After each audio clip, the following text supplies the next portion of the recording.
Terima kasih telah mengklik video ini, belajar bareng yuk.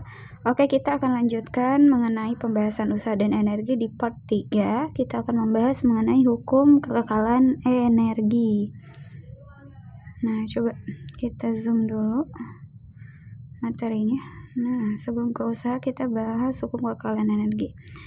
Nah, sebelum kita bahas hukum kekekalan energi, di part sebelumnya kan kita bahas mengenai energi potensial ya.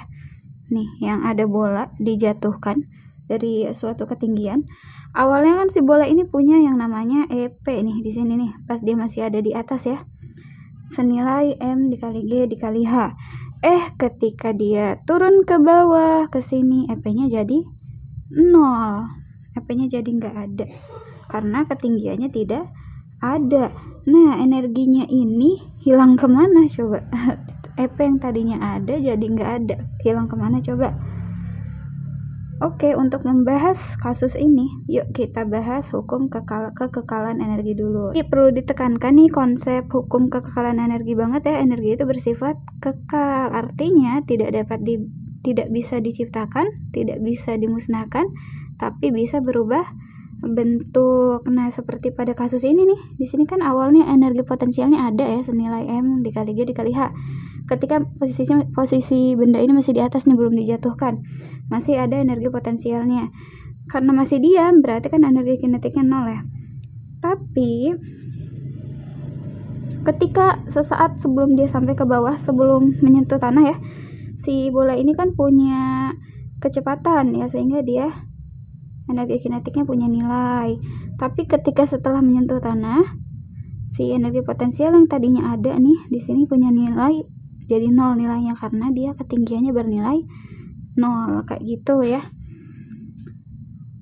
Nah, sementara kalau di awal energi kinetiknya gimana?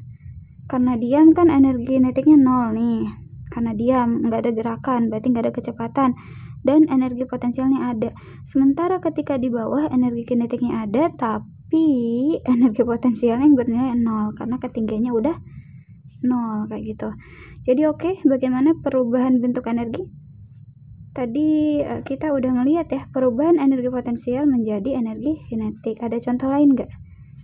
Banyak banget ya di keseharian kita. Nah, misal kamu punya batu baterai. Mana ya, ada nggak pada sini? Nah, ini dia. Misal kamu punya batu baterai. Kalau batu baterai itu berdiri sendiri, nggak ada aliran listriknya. Tapi kalau baterainya itu kamu colokkan ke dalam suatu kabel ya, kemudian kamu pasang lampu, maka di sini akan muncul aliran listrik. Nah, berarti di sini terjadi perubahan energi, yakni dari energi kimia yang ada di dalam baterai ini menjadi energi listrik. Nah, kemudian dari energi listrik inilah menjadi energi cahaya kayak gitu ya. Kemudian apalagi nih yang kasusnya perubahan energi. Nah ini dia, kamu pasti sering banget ngecas HP nih, apalagi masa-masa belajar di rumah kayak sekarang ya, pasti HP-nya sering low. Nah, ketika kamu mencas HP, ini kan pakai listrik ya, itu tuh sebenarnya casan kamu adalah energi listrik. Nah, ketika kamu mencas baterai di HP kamu, maka itu terjadi perubahan energi listrik menjadi energi kimia kayak gitu. Terus apalagi perubahan energi ini sering banget ya dimanfaatkan oleh kita. Pokoknya konsep bahwa energi itu berubah dimanfaatin di mana-mana dari segala aspek kehidupan manusia, canggih banget ya pokoknya.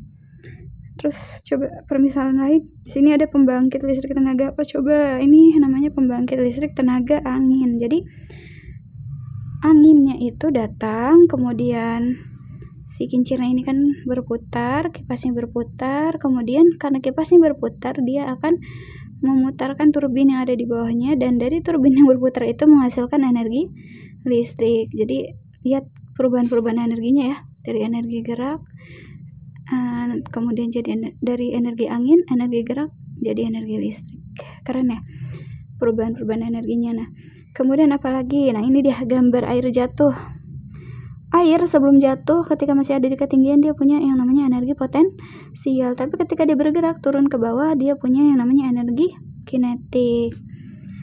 Energi kinetik ini digunakan oleh roda ini buat pakai macam-macam, mau langsung dipakai bisa, mau diubah dulu jadi listrik bisa, ya itulah ya, macam-macam pokoknya contohnya. Banyak banget penerapan dari hukum kekekalan energi di kehidupan. Satu lagi deh, misal ini nih, setrika. Tahu dong ya setrika. Nah, setrika itu merubah energi apa jadi apa coba?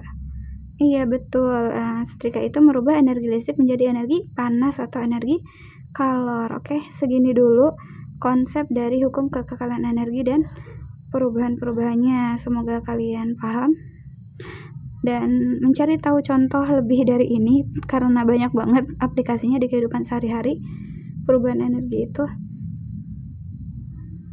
Semoga bermanfaat. Terima kasih.